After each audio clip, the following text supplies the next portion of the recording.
Hello and welcome along to this Dublin Book Festival event, online of course because of the times we live in, and in association with the National Botanic Gardens. Today I'm joined by author Richard Nairn, who has just written this wonderful book called Wildwoods. And Richard, I know it's the latest in a long line of books that you've written, but I think this one was basically spurred by an action you took, which was to buy some woodland of your own. That's right, yeah. I'd been looking for some years for some land to buy, partly to be a small holding for my family, but also to plant trees. And when this plot of land came up in Ashford and Wicklow, I couldn't resist it, because not only did it have some nice space for planting, but it also had an existing old woodland, and that was the trigger that made me fall in love with the place. During your time as an ecologist, you've witnessed, I think you described it in the book as a catastrophic decline in wildlife in Ireland. Were you, I suppose, at the end of your tether a little bit in terms of looking for some new inspiration? I think so, because, you know, after 40 years working in nature conservation, all I could see was loss and destruction, very little recovery and restoration. And I needed some personal inspiration as well to keep me going. So I thought, well, even if I can do something very small, it would reassure me that nature can come back if it's given half a chance. And I was struck reading the book that it's not a massive woodland. Maybe you'd tell us a little bit more about it, but in terms of its size and where it is and what's in there. But there seemed to be a ginormous variety of species in your woodland. Yeah, it's a little piece of wet woodland that survived in the bottom of a valley. It has a beautiful river flowing through it, which is part of the River Vartree catchment in East Wicklow. And because it's wet, it hasn't been cultivated over the years. It was too wet for livestock or for growing crops. And so the trees were allowed to survive. There's some evidence that some of the trees were cut in the past, but in a limited basis.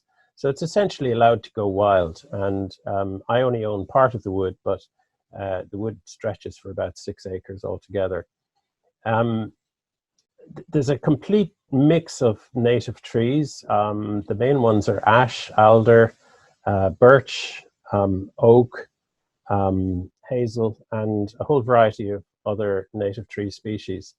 And of course, on those are living a whole variety of other plants, ferns, fungi, mosses, and many different animal groups, in particular the insect groups. You were very methodical about getting them all catalogued. I mean, have you an actual count of the number of different species when they're all totted up, all the fungi and the insects? Yeah, I mean, it's several hundred, but you know, it's really only scraping the surface, because I've had a number of friends and colleagues come who are specialists in their field and help me in identifying some of the more obscure things. For example, with the moths, a friend set up a light trap at night in the woodland, which attracts the moths in, and then they can be, as they're identified, they're released again. And we managed to identify 67 species of moths alone in one night in the center of the woodland. I mean, even the notion that there'd be 67 different species of moth in the country, let alone in your 6 acre woodland. Oh yeah, there are many hundreds of species in the country. But most of the time you don't see them because they're only out at night, and they're also in a lot of them would be in quite rare habitat types, not in our own gardens. Were you expecting to find that level of diversity in your woodland, or did you just get lucky? I think two reasons. One, it's a very old woodland. I know from old maps that it was there at least 200 years ago. It may have come and gone a bit during the famine years. I imagine it was quite heavily cut for fuel and for building and so on. But it's been in more or less the same place. So there's a long history of stability and lack of disturbance. And the second reason is the great variety of trees that grow there, which each in their individual way can support a range of different plants and animals. So combined together, there's there's great biodiversity, as we call it. When you mention tree species, the one species that you probably write more about in the book than any other is the oak. And obviously the oak has a big cultural significance for Irish people, and especially for myself, Darragh, my name, I suppose, coming from it, but it has massive ecological importance that I was really unaware of. Yes, as you mentioned your name, think of all the townland names in Ireland that start with the words Derry, which is the Irish word for an oak wood. And then you realize how widespread oak was in the past before it was cleared, and we're left with tiny fragments now. In terms of its ecological importance, that stems from the fact that it's been here almost since the end of the last ice age. So we're talking probably 9,000 years since the first oaks arrived in Ireland. And that length of time has allowed a very large number, hundreds of different insect species and other plants and so on to coexist with the oak and to evolve essentially with it. Whereas some of the more recently introduced trees, like say the spruces and the pines and so on, which are only 100 years or so in the country, come in with very few associated plants and animals that can live with them. And it also struck me that the oak seems to have a whole world going on within its own branches the older it gets, and it's by virtue of the fact that some of these oaks, am I right in saying that there are oaks in the country that could be up to 500 years old, and there's like a whole little universe inside in those branches, isn't it? That's right, yeah. I mean, they are very long-lived, not the most long-lived of our native trees. Yew, for example, there have been some yews recorded over 1,000 years old, individual trees. But of course, what's more important is the fact that a site has been wooded for thousands of years. And if you get that continuity on the site, it doesn't matter if it's the same tree or different trees that grow there. And even people may be surprised about this, but cutting a tree actually may prolong its life, because most trees, most deciduous trees at least, will sprout again from the stump or from a branch or whatever. And actually they grow more vigorously once they're recovering from being cut. So can continue forever, essentially. Yeah, but there's a kind of a slightly mixed message coming at people who aren't familiar with forestry there, where on one hand we're saying we need to keep forests intact and leave the trees alone and stand and not go in and raise them out of it for timber or whatever. But at the same time we're saying we should be cutting down some of those trees. Is it particular species or particular types or particular sizes? Take us into the nuance of it. Okay, well, most people are familiar with commercial forestry, which involves planting fast-growing conifers that are then clear-felled, and the soil is disturbed, the roots are pulled up, and the area is replanted again after maybe 25 or 30 years. In an old native woodland, trees fall naturally when they reach maturity, when they reach old age, maybe 50 years in some cases, 150, 200 years in other cases. And that creates a gap in the canopy, and light pours in, and seedlings regenerate, and new trees grow in the gap. We can, if a tree is mature, it's possible to manage the tree by cutting it back, but not disturbing the roots. That's the important point, because the roots are what gather the nutrients, both from the soil and from fungi that they interact with in the soil, and they will produce new shoots from that same stump.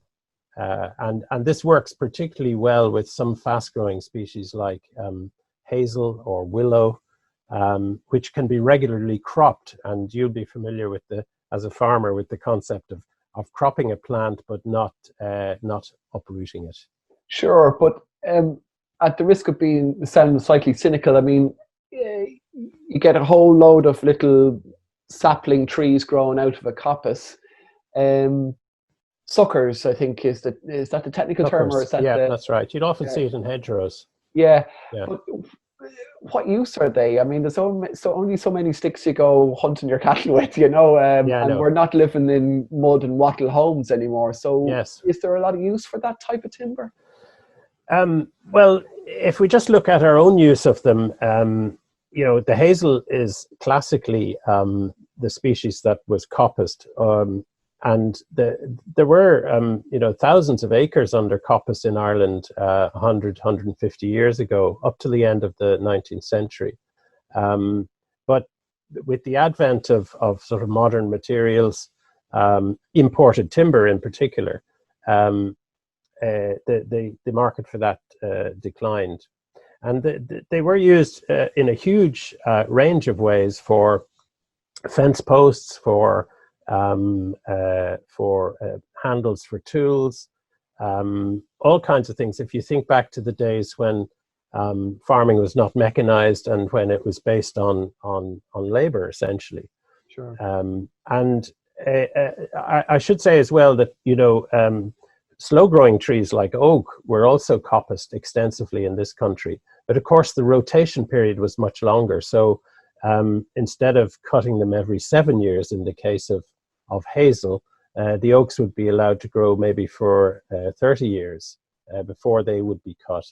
And you'd get like planking timber out of the likes correct, of that. Yeah. And in fact, it's well recorded and well known that timber from Irish oak woods, in particular in County Wicklow, was exported to England and used in the building of some of the most famous buildings like Westminster Hall, and indeed building ships for the Royal Navy to defend the empire in those days. However, much and all as we may like to indulge in it, I think you blew a few holes in the narrative that basically the Brits were to blame for the fact that we have so little forestry and so little oak wood left in the country. Yes, well, thanks to the wonders of modern science in the identification of pollen, and each tree has a different type of pollen grain. They're microscopic. We know that certain trees were cleared in very early times when the first farmers arrived, and you'd be pleased to hear that many of the woodlands were cleared for grassland. And that process happened really from about 4000 BC onwards. And we can see from that pollen record, which is preserved in the soil or indeed in lake deposits sometimes, that the extent of woodland waxed and waned, but the long-term trend was downwards. Until we get into the last few centuries, and we know from recorded history, from written histories, and from mapping in particular, that there were very few woodlands left. And only about 1% of the country was covered in old woodland in 1900, the beginning of the 20th century. So what does that mean then, that uh, really during the time when the British were harvesting timber out of Irish woodland for whatever, their boats or their buildings, that it was just a continuation of Yeah, a process that had been going on for centuries yeah, before that? yeah, very much so. But the problem was they were not replanting what they harvested and exported, and so we were left with, um, So we can still blame them for some things. well, it was really the last of the old forests, Okay. and many of the bits of native woodland that survive today are within old estates, which were protected and managed actually for coppicing, as I've mentioned before. So in other words, the timber was cropped as opposed to being completely removed. You mentioned cropping timber, and of course, there is a huge and pretty divisive debate at the moment in terms of the type of timber that we should be growing in the country, because it seems that most commercial forestry is dependent on Sitka spruce or coniferous types of trees, which of course are non-native, to make a return. And it's the opposite that we need for to maximize the ecological benefits. How do we square this circle, Richard? Well, things are changing. As I've mentioned, the important point with native woodland is to ensure that the woodland cover remains and that it's continuous cover as opposed to clear fell and replant. So if we had continuous cover Sitka, would that be okay in your book? Yes, indeed. And there is a type of forestry known as continuous cover forestry, which is beginning to catch on in this country. And it's very widespread in the rest of Europe. If you go to countries like Germany or Czech Republic or any of those, you'll see huge areas of conifer forest, primarily spruce, which are managed on a selective basis. So some trees are taken out to leave room for the better specimens to grow faster and mature, but there's never a total clearance of the canopy. So Sitka isn't all bad if it's the way it's managed, maybe more so. Yeah, and I think if we can get away from this idea of monoculture as well, it will be of great benefit for biodiversity. We'll never see a time when conifers are completely gone, but if they can be mixed a bit more with native broadleaves, then we're going to have a much richer environment, both for ourselves and for wild creatures. When I was reading your book, I realized that, forestry probably it's not just for people who are lucky enough to own land or forestry or woodlands, that there's probably scope for lots of communities and community groups and tidy town groups to engage in maybe producing their own trees. I mean, you had a go basically at setting up your own little nursery. That's right. Well, really, the nursery is only for to produce young trees for replanting on our own land. And it does take several years for trees to grow from seed to planting stage. They need to be at least half a meter high so that they're above the grass level, for instance, because they'd be swamped otherwise. But you literally went out and collected, you went to certain trees on a certain year. And right. This year, for instance, is a fantastic year for acorns, for the seed of the oak tree. And by just walking underneath mature trees for half an hour, you can collect a bag full of acorns. They need to be planted pretty well straight away, either into the ground or preferably into pots, into flower pots or into, say, a window box. And kept damp over the winter months, left outside, not brought inside, because the acorns will dry if they're brought inside, dry out. And in the spring, you should get a row of nice little oak seedlings, which will be maybe 10 centimeters high by the summer, and then the following year, you might have 50 centimeter trees. Which is something that you don't need a hell of a lot of space to create, a little bit of time and patience. And then, of course, there's lots of tracks all over the country on the outskirts of villages, in villages, towns, even cities, that are crying out for a few trees, aren't they? That's right, but it's very important to put the right tree in the right place. There's no point in, for example, scattering acorns underneath existing oak trees because they don't get enough light to germinate, and they'll just lie there in the soil and eventually rot, or of course be eaten by squirrels or birds like jays. So to rear a tree to, you could say, seedling stage and then plant it out, it has a much better chance of success. And then it's important to put them in a place where they're not going to be trampled or indeed eaten by livestock, by your cattle or by deer from the nearby forest. So they need to be in an area that's either behind a fence until they're at least 2 meters tall and out of reach of the animals, or indeed in an area like a garden where animals can't get access. You mentioned deer there, and again, they crop up regularly in the book. They seem to be your bête noire. Well, they're beautiful animals, and I really enjoy seeing them in the wild. And indeed, my best views have been on camera, because with a very simple sensor camera set up attached to a tree, it'll record as soon as a deer moves across in front and breaks the beam, the infrared beam, so the animal doesn't see the camera, and you get some wonderful images, video or still images of the animals.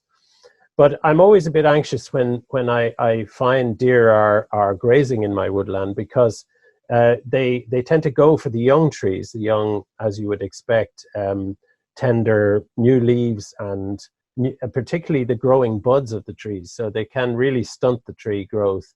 And if they're there in large numbers, of course, they will completely prevent any regeneration at all.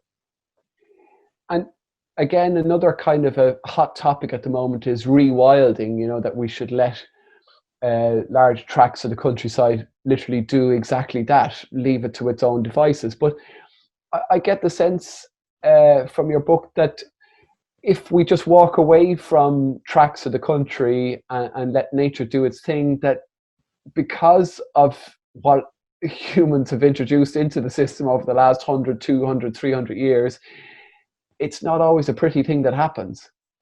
No, it may not turn out as we would like it to turn out. And this is a particular Irish problem. In other countries where there are still vast areas of semi-wilderness, in Europe there are a few, but we think of the Highlands of Scotland, or some of the wilder areas of Eastern Europe.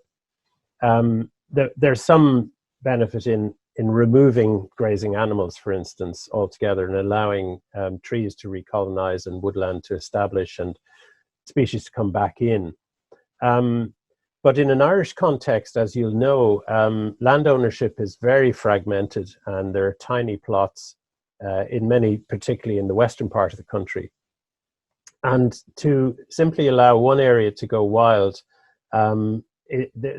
the influences from the surrounding land will be too great to really for it to go into back into the state that we would like it to be, with a rich diversity. And one of the big problems is, of course, introduced species or invasive species. Like deer? Deer, yeah, exactly. Yeah. All the deer here, with the exception of the red deer in Killarney, are introduced species. They have no natural predators here because we long ago exterminated the wolf and the bear. And so deer are expanding out of control, particularly in certain counties like Wicklow.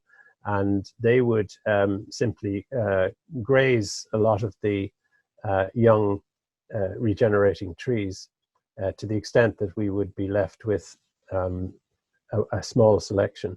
But it's not just deer. It's not just deer. Plants as well, yeah. Introduced plants are a big problem. A lot of our old native woodlands that survive, and there are only maybe about 1.5% of the country has native woodland, are infested with rhododendron and laurel and species like that, which were brought in originally as game cover or as decorative plants in gardens, but spread rapidly into the wild. And so if we simply walk away and don't manage these sites, they become just rhododendron thickets, which are good for nothing, essentially. So the idea of rewilding just is a non-runner in Ireland. I mean, I'm thinking of a whole load of issues you've glanced off there. Number one, they'd be overrun by deer. We can't practically, no matter what Eamon Ryan says, let a pack of wolves loose in the countryside. You'd have every sheep farmer in the country banging on his door or banging down the door of the Dáil at least. But also like rhododendrons coming in there. I don't know if it's just rhododendrons. Is there other plant species that would also run amok? Yeah, there are. I mean, sycamore, for example, is a lovely tree in some ways. It's a deciduous tree, but it is also introduced in this country and can be invasive in certain circumstances because it produces a massive seed crop every year, not just some years.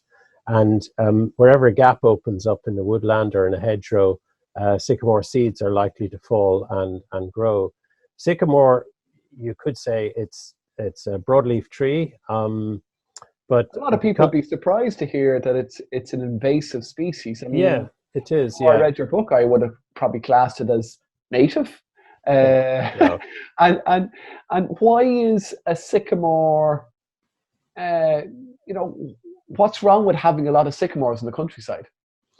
Well, from a purely biodiversity point of view, they don't support the same number of other plants and animals that, say, oak or birch or ash would, and so you're immediately, if a whole farm is covered in sycamore, it's much less diverse than one which has the other native species on it. But I mean, there are lots of other benefits of having sycamore around as well. They can provide shelter. They're very good firewood. Sycamore produces very good fuel, and farmers like them. Yeah, okay. So say all of us. You mentioned ash there. Not so promising on the ash front. Any ash dieback in your woodland? Yes, I'm afraid so. Many of the ashes are affected, and it seems to have particularly taken off in the last year or two. It's been in the country for over 10 years and is now spread to all counties. It's a fungus which infects the tree and defoliates the top branches first of all. And you can see, if you look in any hedgerow around the country, and many of them are dominated by ash, you'll see that the top twigs are often without leaves in the summer, and then those branches die, and the tree looks very bare when other trees are in leaf. And any chance of those trees surviving, ash trees surviving? Is there any resistant strains out there? There probably is. It's too early to say, really, and there is a lot of research going on this. This is essentially a pandemic because it spread right across Europe, and the spores spread in the wind, so there's no way that it could really be prevented eventually coming in, although I gather most of the first of the ash dieback in this country came in on imported plants from other European countries. And so that's it now. It's all over the country, and it is, yeah. And I think most foresters and ecologists would accept that we're going to lose the vast majority of our mature ashes anyway. But it is quite a prolific tree, and it produces a lot of seed. And there'll be a lot of young ash coming up, young, vigorous ash coming up. It seems that the young ones don't catch it so badly. It's a bit like coronavirus. It's the old folks like myself who suffer most, and we don't yet know if there's resistance in the population. But I wouldn't advise cutting down every ash tree. I think we should wait and see if some of them survive, and if they do, those ones should be left because they're the ones that have the resistance, the genetic resistance, and will produce resistant seed in future. Will we lose much in terms of our biodiversity if Asher, effectively. I mean, there's no elm left anymore after Dutch elm disease, right? There's some elm left. There's Yeah, some, is there? I have Okay. elm in All my right. land. Well, there you go. You're proving me wrong. The Yeah, list but is they're all young trees. The old ones died off. okay. Yeah. So, and you suspect the same thing will happen with ash, that we'll still have some ash there. So the insects or fungi Yeah, or whatever that they won't depend become on ash. extinct in the country, and many of them, of course, also use other deciduous trees as well. There are relatively few that are sort of only found on ash and nothing else. But yes, it'll be a dramatic change in the landscape, not only in woodland, and most of our native woodlands have some ash, but particularly in hedgerows, because a lot of hedges in the country contain ash, and whitethorn would be the two dominant woody species in hedges in the country. Is the arrival of ash dieback linked to climate change, do you think? Nobody really knows at this stage. It spread very rapidly across Europe, so it's unlikely to be a gradual change in temperature, for example, or rainfall would lead to a gradual change in plant species. So it's probably just a pathogen that has taken off and has found a host, and we've heard plenty about that recently.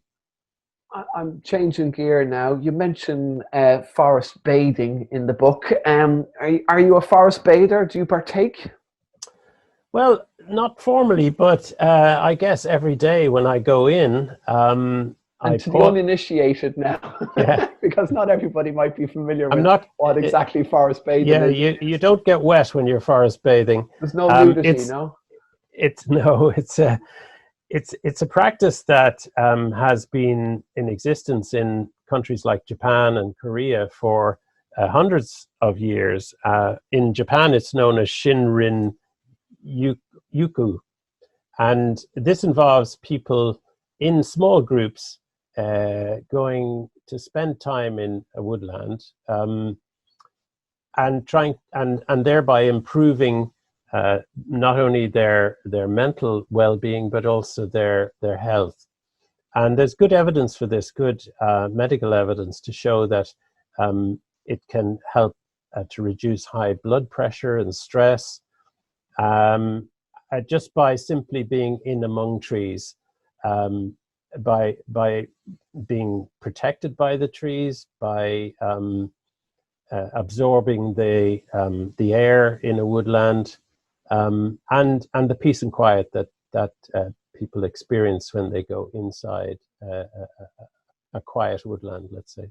And I think the color combination is important as well. Yeah, greens and blues are very relaxing colors, and I'll often spend time standing alongside some of the biggest trees in my woodland, which happen to be along the river bank, just watching the river flowing past, and allowing my mind to flow, and to kind of get rid of some of the complications that exist in everybody's life.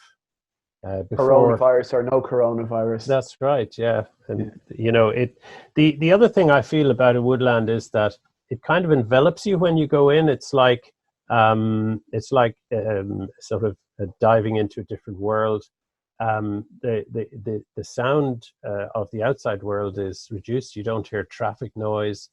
The sound of birdsong often is the loudest noise, but for example, in rain, you can hear the dripping off the leaves, and the air is different as well. There's a lovely sort of cool air usually inside woodland, which is quite different in the summer from the hot conditions outside.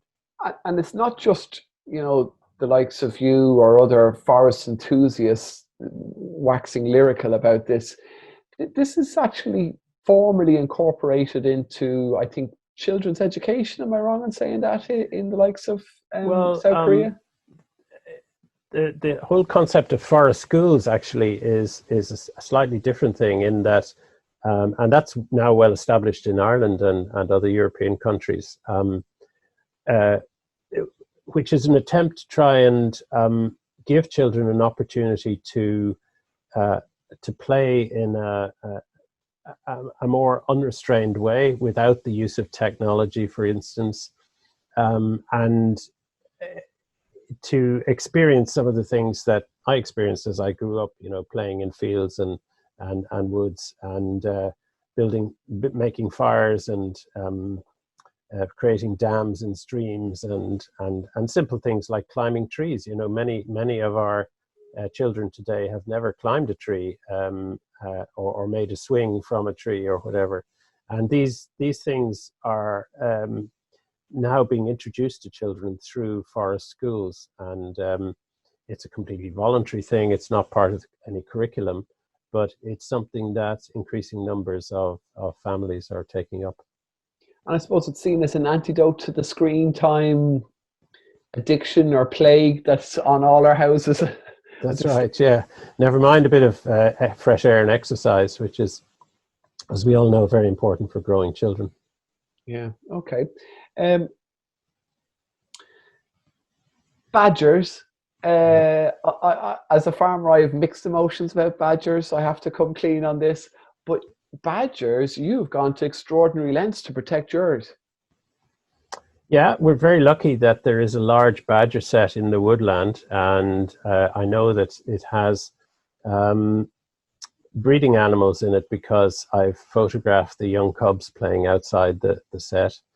They're fascinating animals, very secretive animals. They only come out at dusk, and they're gone back into their underground sets by dawn usually. And they'll go and feed throughout the woodland or on neighboring grassland. They're quite harmless, of course. Their main food, most people are surprised to hear, is earthworms, which they'll dig up, particularly in wet weather when the earthworms are near the surface. But at this time of year, of course, they're feeding on lots of fruits like blackberries and sloes and so on, which they get from the hedgerows. Yeah, but you had a tree that I can't remember the exact details of it, but yeah, they're sycamore trees. To move it or something, and that's you didn't want to move it because it was going to upset the particular shading or whatever. That's right. Well, badger sets are often built in woodland and very often on slopes in woodland, dry slopes, of course, where they can burrow and make chambers and tunnels through the soil. But they'll often go in underneath the roots of a tree because if you think about it, it's like the rafters in our roof space holding up the roof, and those roots are very important to them. And the badger set actually happens to have 3 large sycamore trees growing on it, and I wanted to remove the sycamore. So instead of felling the trees, which I could have done, and left a huge gap in the canopy and expose the badgers, and that amount of disturbance would probably cause them to desert and move elsewhere. I decided that I would ring bark the trees, which another term for that is girdling trees. And by taking a ring of the bark off at, let's say, knee level, you prevent the water going up from the roots up to the branches of the tree. And the tree dies quite slowly.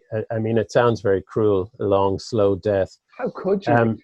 But the beauty of this is that the tree will still stand there, even though it's a dead or dying tree, and it gives me time to underplant with other trees that I want to grow there, hazel, birch, and so on, which will replace it in time. And by the time those branches and trunk eventually fall, which could be up to 10 years' time, there will be another crop of young trees growing there on the badger set.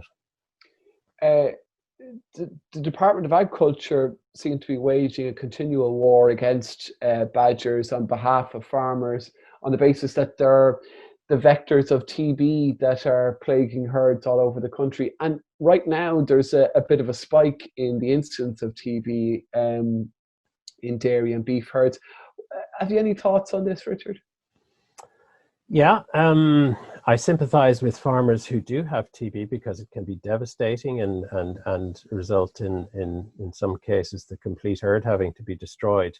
But there are many other vectors of TB, as you will know. One of them is, of course, cattle to cattle. and the movement of cattle around the country can be one of the main carriers. Deer can also carry TB, and probably other large mammals as well. But are badgers part of the problem? Badgers are vectors. You could say that cattle are part of the problem for badgers. Depends on which way you look at it. Can't make a living out of the badgers, though, unfortunately. No, but the badgers have to survive too. And one thing that should be kept in mind is that by essentially clearing a set of badgers, you cause some of them to disperse through the countryside, and any that are carrying TB are actually spreading it by doing so. And this is well known from research that's been done by tagging the badgers. So we know that if, for example, gassing is used to kill badgers in a set, you might only kill 3/4 of the badgers in the set. The others would scatter and go and mix with other badgers and mix with other cattle, and thereby spread the TB to neighbouring farms, and that could be more of a problem. Ivy is another loaded element of the countryside in some quarters, but you sprung to its defence in the book. That's right. There's a widely held misconception that ivy kills trees, that it sucks the life out of them, strangles them. You hear all sorts of words that are usually applied to murderers. But ivy actually has its roots in the ground. It uses trees as support so it can reach up to the light. And ivy, of course, is a native plant as well. It's also a very valuable plant for all kinds of other wildlife, like birds, for instance. In the late winter, when most of the other berries are long gone, will feed on ivy berries, the black ivy berries. And the dense branches of ivy will also provide nesting habitat for bats and for small birds like robins and wrens. So ivy has lots of biodiversity benefits, but it doesn't do any harm to the tree. And this is the key thing that people misinterpret. Why is that notion out there? Has it absolutely no basis, in fact? No, there's no ecological basis for that. Trees, quite healthy trees, can support a large growth of ivy. I think the problem in people's minds arises because they can't see the shape of the tree, and people consider that it's ugly, essentially. But many things in nature are not pretty, and we have to accept that. People don't like spiders either, but spiders in most cases are completely harmless and have an important role to play in the ecosystem.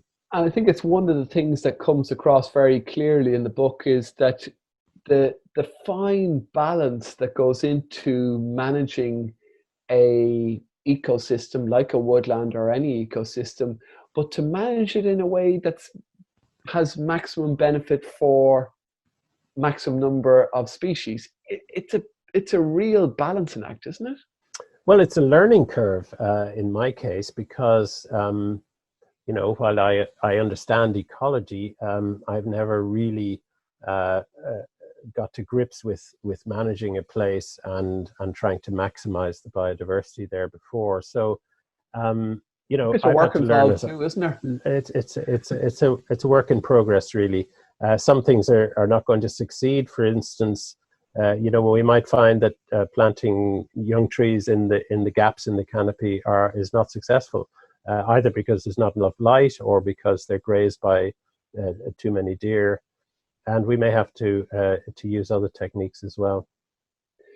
Finally, Richard, we could talk, I think, all afternoon, and it's such a wonderful book, and it obviously all these things that we've talked about are covered in the book, and lots more besides. But looking to the future, we're in the midst of a climate crisis.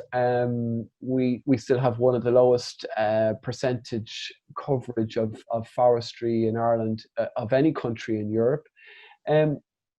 Is the future for this country, is the optimal future where the countryside is covered in swathes and swathes of woodland? Or is it more nuanced than that?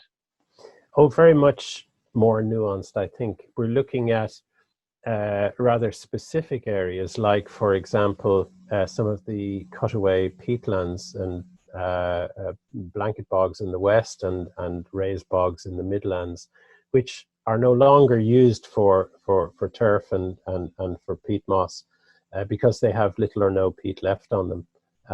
And those are areas which are going to naturally regenerate anyway.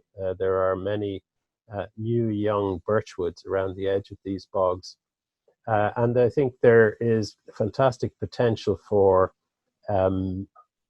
helping in that process along. And I know there's a big project being trialed between Bordnamona and Cuilcha to do just that. Okay, great stuff. Well, as I say, we could talk for hours. The book is available to buy on the Dublin Book Festival website. I can recommend it highly. A link will be put into the chat. And of course, I should also mention that there's plenty of events happening during the Dublin Book Festival from the 27th of November to the 6th of December. So keep an eye on the website. That's it from me, Darragh McCullough. My thanks to author Richard Nairn. Congratulations again on a wonderful book and continued success. Thank you.